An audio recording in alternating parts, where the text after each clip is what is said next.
Hello friends, कैसे हैं आप सब। उम्मीद करता हूं अच्छे होंगे। आपकी इन्वेस्टिंग जर्नी अच्छे तरीके से चल रही होगी। तो आज हम बात करेंगे जुबिलिएंट इंग्रेविया लिमिटेड स्टॉक के बारे में और इसके फंडामेंटल एनालिसिस के आधार पर जानेंगे कि स्टॉक में इतनी गिरावट क्यों हो रही है। ठीक है, तो अगर आप चैनल पर नए हैं तो प्लीज़ चैनल को सब्सक्राइब कर दीजिए और वीडियो को लाइक और शेयर करना ना भूलें। तो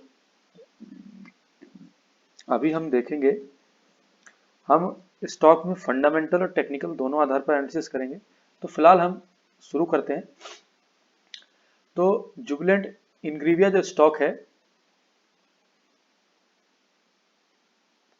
तो इसका जो आप मार्केट कैपिटल देखेंगे तो आपको मार्केट कैपिटल नजर आएगा 6,867 करोड़ का। ठीक है, उसके बाद करंट मार्केट प्राइस 431 रुपए है। हाई स्टॉक का हाई 568 और लो 350 रुपए है। ठीक है, पीई 26 है। एक मिनट, पीई जो है वो 26.5 है, जो कि ठीक कह सकते हैं। ठीक है, पीई ठीक कह सकते हैं, लेकिन जो आरओई, आरओसीई और आरओई, उसके लिए मैं बिल्कुल भी एग्री नहीं हूँ।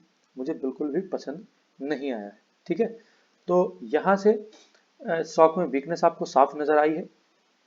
ठीक है, और अगर हम देखेंगे नीचे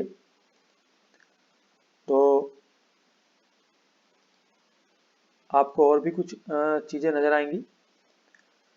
जैसे कि आप यहाँ पे देखें, स्टॉक में जो प्राइस है स्टॉक का, वो प्राइस आपको 20 डे मूविंग एवरेज और 50 डे मूविंग एवरेज के नीचे ट्रेड करता हुआ नजर आ रहा है। आपको यहाँ पे आप देखें, ये जो लाइन है, ये जो लाइन है ये 200 मूविंग एवरेज की है और ये 50 डे मूविंग एवरेज की है, यानी कि इसके नीचे ट्रेड कर रहा है। ठीक है, तो यहाँ से हमें स्टॉक में वीकनेस साफ नजर आ रही है, आप खुद से देखेंगे। अब हम बात करेंगे स्टॉक इसके कंपैरिजन पर। तो कंपैरिजन में आप देखेंगे कि जो हमारा ये स्टॉक है सबसे नीचे पड़ा है, सबसे नीचे। ठीक है, 8वें नंबर पर आता है। तो इसमें आप सारी चीजें कंपेयर कर सकते हैं। ठीक है, आगे देखेंगे यहाँ पे क्वार्टरली रिजल्ट। क्वार्टरली रिजल्ट में अगर हम आए तो आप नोटिस करेंगे सितंबर 2022 से स्टॉक ने सितंबर 22 में 1304 करोड़ की सेल थी। उसके बाद 1158 करोड़ की सेल हुई, फिर 1145 करोड़ की सेल हुई, फिर 1075 और सितंबर 23 में 1020। यानी कि स्टॉक की सेल लगातार गिरती जा रही है। तो आप खुद से सोचेंगे, जिसकी बिक्री नहीं होगी वो स्टॉक ही क्या चलेगा। ठीक है, एक्सपेंस एक्सपेंस भी आप देखें, एक्सपेंस भी घट रहे हैं, एक्सपेंस भी घट रहे हैं।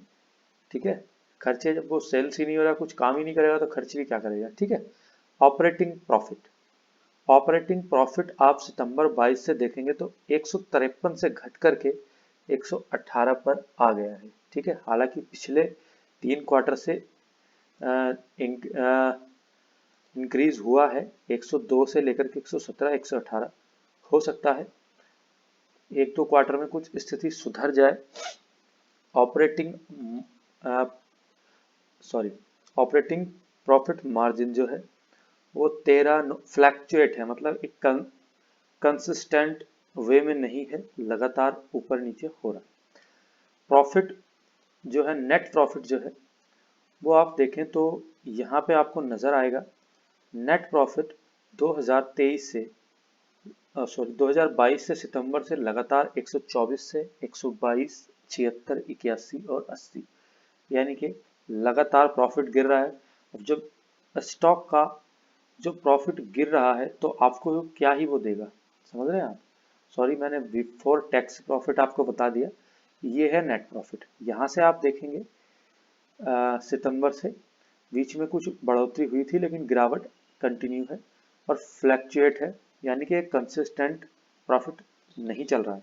वहीं आप अर्निंग पर शेयर देखेंगे तो ₹5.29, 75 पैसे, ₹3.28, ₹3.62 और ₹3.61, यानी कि अर्निंग पर शेयर जो है वो मात्र ₹3.61 रह गया है।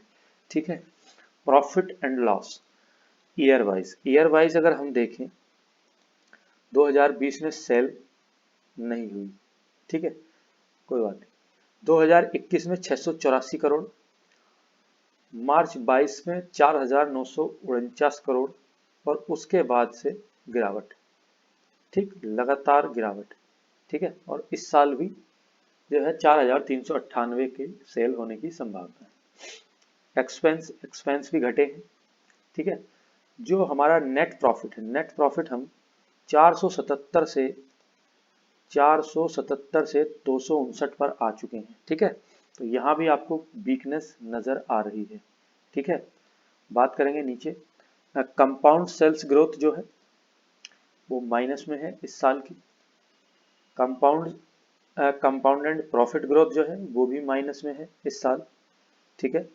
स्टॉक प्राइस CAGR ये भी माइनस में है। Equity on return on equity ये कुछ स्थिति ठीक है, लेकिन क्या ठीक है, पहले 15 से 12% रही है, तो यहाँ भी दिक्कत है। तो स्टॉक बिल्कुल खराब चल रहा है। इक्विटी कैपिटल यानी कि बैलेंस शीट हम देख रहे हैं, इसमें आप देखेंगे कि स्टॉक का मार्च में 20 में 0 था, 16 में 21 में 16 और फिर 22 में लगातार 16 करोड़ का है। रिजर्व जो है वो 2,684 करोड़ रुपए है, ठीक है। जो स्टॉक पर कर्ज है वो 765 करोड़ है, लेकिन यहाँ पे आप देखेंगे लगातार स्टॉक ने बढ़ाना शुरू कर दिया है, ठीक, कोई दिक्कत नहीं है। यहाँ पे हमें कुछ पॉजिटिव स्टॉक में नजर आया है, ये वाला जो रिजर्व है, ठीक है, यहाँ पॉजिटिव है, बाकी कहीं भी कुछ भी पॉजिटिव नजर नहीं आया है, ठीक है। बात करें आगे, जो शेयर होल्डिंग पैटर्न है उसमें देखेंगे कि प्रोमोटर पर जो हिस्सेदारी है वो हिस्सेदारी है 51.47%, ठीक है। लगातार इतनी यही बनी हुई है, यहाँ से कुछ प्रमोटर ने अपनी होल्डिंग बढ़ाई है। अगर FI की देखें तो FI ने यहाँ से दिसंबर 22 से, बल्कि कहूँगा कि लगातार मार्च 21 से ही अपनी होल्डिंग कम करनी शुरू कर दी थी। यहाँ पे आप देखेंगे मार्च 21 से लगातार अपनी होल्डिंग कम करी है, सितंबर में थोड़ी बढ़ाई है 0.15%, लेकिन DI डोमेस्टिक इन्वेस्टमेंट जो हुआ है उसमें बढ़ोतरी इस क्वार्टर में देखने को मिली, 6.72% से 9.18% हो गया है, ठीक है। तो ये स्थिति है, तो वीकनेस स्टॉक में ज़्यादा है। बाकी टेक्निकल देख लेते हैं, तो टेक्निकल में अगर हम देखेंगे तो टेक्निकल जो एनालिसिस है उसमें हमें मंथली चार्ट पर वीकनेस है, ठीक है, और वीकली चार्ट पर वीकनेस है, लेकिन हाँ स्टॉक सपोर्ट पर मुझे नज़र आ रहा है। डेली चार्ट पर भी वीकनेस है, लेकिन हाँ यहाँ अगर हम खरीदारी कर सकते हैं एक लॉन्ग टर्म के नज़रिए से, तो मैं बिल्कुल भी एग्री नहीं हूँ, क्योंकि स्टॉक में वीकनेस, लेकिन आप एक शॉर्ट टर्म में कुछ प्रॉफिट अर्न कर सकते हैं, तो उसके लिए आपकी एंट्री 440 के ऊपर होनी चाहिए, 440 के ऊपर होनी चाहिए, और टारगेट आप 500 तक का लेकर के चल सकते हैं, ठीक है। तो बाकी आपको वीडियो कैसी लगी कमेंट सेक्शन में कमेंट करके बताएं। मिलते हैं नेक्स्ट वीडियो में, तब तक के लिए सभी को राधे राधे, राम राम।